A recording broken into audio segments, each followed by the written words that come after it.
Untuk mendapatkan produktivitas yang tinggi, bebek itu harus kenyang dan juga nutrisinya tercukupi.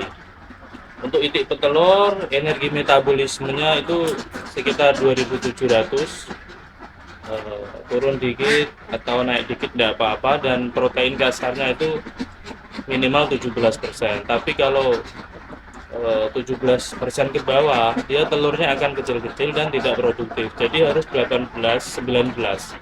Dengan pakan yang stabil dan berimbang nutrisinya, maksudnya ya, itu akan produktif dan sehat.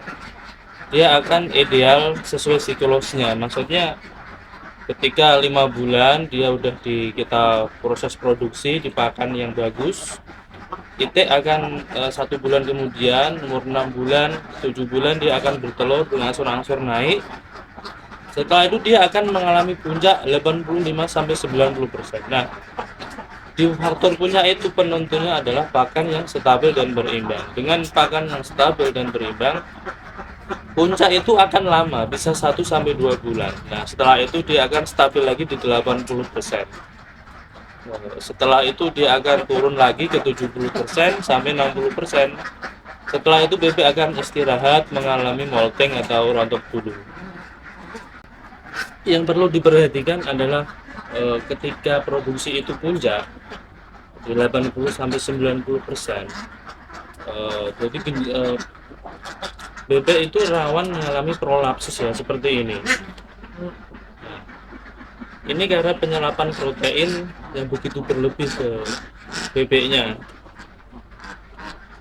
Prolapsus ini biasanya karena masa growernya ini kurang bagus ya, jadi dikarenakan frame seperti ayam, framenya terlalu pendek, jadi ketika telur itu besar, nah misalnya kayak gini kan, ini ada darahnya dikit, ini dia mengalami prolapsus. Biasanya karena frame kecil, telur besar, akhirnya kloaka ini akan keluar. Nah, kloakanya akan keluar. Solusinya apa? Solusinya ya protein yang biasanya kita kasih 18-19 harus dikurangi. Bisa dicampur dengan dedak atau begatul. Jadi bisa turun dulu sebentar, nanti telurnya mengecil, bisa normal seperti ini kan, antara 60-70 gram.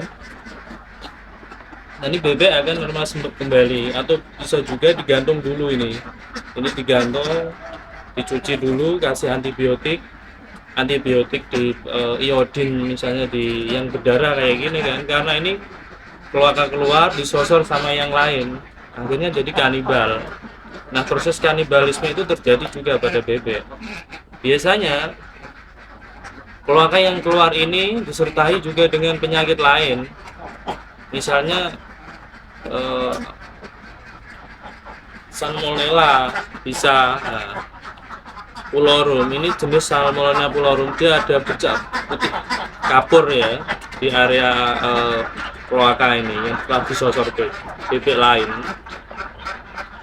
Jadi memang kita harus jeli untuk masalah bebek petelur di saat puncak. Kita tidak boleh mikirin produksi aja, tapi kesehatan itik juga harus dipikirkan. Gitu.